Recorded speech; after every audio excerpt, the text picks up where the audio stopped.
नमस्कार दोस्तों। इस वीडियो में आपको पौष पुत्रदा एकादशी की कथा सुनाई जाएगी, साथ ही इससे संबंधित आरती भी सुनाई जाएगी। तो वीडियो में आप अंत तक बने रहिएगा। तो चलिए वीडियो को शुरू करते हैं। पौष मास के शुक्ल पक्ष की एकादशी को पौष पुत्रदा एकादशी कहा जाता है। इस एकादशी का विशेष महत्व है क्योंकि यह व्रत संतान सुख, वंश वृद्धि और पुत्र प्राप्ति की कामना से किया जाता है। शास्त्रों में कहा गया है कि इस दिन विधि पूर्वक भगवान श्री हरि विष्णु की पूजा करने से निसंतान दंपतियों को संतान का वरदान प्राप्त होता है और संतान से जुड़ी सभी बाधाएं दूर हो जाती है। आइए पूरे भक्ति भाव से श्री हरि के चरणों में नमन करते हुए पौष पुत्रदा एकादशी की कथा सुने। प्राचीन समय की बात है। भद्रावती नामक एक सुंदर नगरी में राजा सुकेतुमान राज्य करते थे। वे धर्मपरायण, न्यायप्रिय और प्रजा के हितैषी राजा थे। उनकी पत्नी रानी शैव्या भी अत्यंत पतिव्रता, धर्मनिष्ठ और गुणवान थी। दोनों का जीवन सुखमय था, किंतु उनके जीवन में एक बड़ा दुख था। वे निसंतान थे। राजा और रानी ने अनेक यज्ञ, ज्ञान, पुण्य, कर्म और धर्म किए, परंतु उन्हें संतान सुख की प्राप्ति नहीं हो सकी। समय बीतता गया और राजा को यह चिंता सताने लगी कि उनके बाद राज्य का उत्तराधिकारी कौन होगा। राजा और रानी दोनों इस दुख से अत्यंत व्याकुल रहने लगे। एक दिन राजा ने राज्य का भार मंत्रियों को सौंपकर रानी सहित वन जाने का निर्णय किया। दोनों ने निश्चय किया कि वे किसी महात्मा या ऋषि से मार्गदर्शन प्राप्त करेंगे। वन में भ्रमण करते हुए वे महर्षि लोमश के आश्रम पहुंचे। राजा और रानी ने ऋषि को साष्टांग प्रणाम किया और अपनी व्यथा सुनाई। महर्षि लोमश ने ध्यान लगाकर राजा के पूर्व जन्मों का विचार किया और बोले, हे राजन, पूर्व जन्म के एक दोष के कारण आपको संतान सुख प्राप्त नहीं हो रहा है, किंतु यदि आप पौष मास के शुक्ल पक्ष की पुत्रदा एकादशी का विधि पूर्वक व्रत करें तो भगवान श्री विष्णु की कृपा से आपको अवश्य संतान प्राप्त होगी। महर्षि ने राजा को व्रत की संपूर्ण विधि बताई।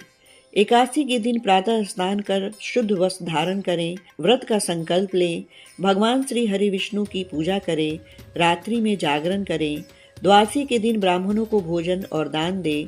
महर्षि बोले, इस व्रत का पुण्य केवल आपको ही नहीं, आपकी संतान को भी उत्तम जीवन प्रदान करेगा। राजा और रानी ने श्रद्धा और भक्ति के साथ पौष पुत्रदा एकादशी का व्रत किया। रात्रि जागरण में उन्होंने विष्णु सहस्रनाम, कथा और भजन किए। द्वादशी के दिन ब्राह्मणों को दान दिया और व्रत का पारण किया। भगवान श्री हरि विष्णु उनकी भक्ति से प्रसन्न हुए। कुछ समय पश्चात रानी शैव्या गर्भवती हुई और नियत समय पर उन्होंने एक तेजस्वी धर्मात्मा पुत्र को जन्म दिया। पूरे राज्य में हर्ष और उल्लास छा गया। राजा ने अपने पुत्र का नाम सुकुमार रखा। इस प्रकार पौष पुत्रदा एकादशी के प्रभाव से राजा को संतान सुख की प्राप्ति हुई। यह व्रत न केवल पुत्र प्राप्ति के लिए बल्कि संतान की दीर्घायु, संतान के अच्छे संस्कार, परिवार की सुख शांति, पितृदोष निवारण के लिए भी अत्यंत फलदायी माना गया है। जो श्रद्धालु इस एकादशी का व्रत पूर्ण श्रद्धा, नियम और भक्ति भाव से करते हैं, उन पर भगवान विष्णु की विशेष कृपा होती है। यह व्रत जीवन में आशा, विश्वास और सुख का संचार करता है। जो संतान की कामना करते हैं उन्हें पौष पुत्रदा एकादशी का व्रत अवश्य करना चाहिए। आइए इससे जुड़ी आरती भी सुने। ओम जय जगदीश हरे, स्वामी जय जगदीश हरे, भक्त जनों के संकट क्षण में दूर करे। ओम जय जगदीश हरे, जो ध्यावे फल पावे, दुख बिन से मन का, सुख संपत्ति घर आवे, कष्ट मिटे तन का।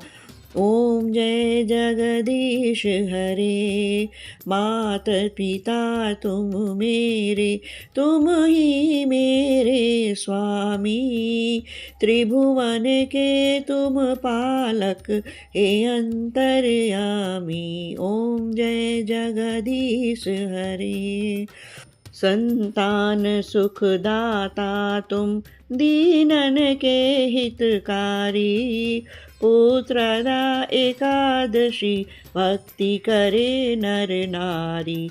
ओम जय जगदीश हरे।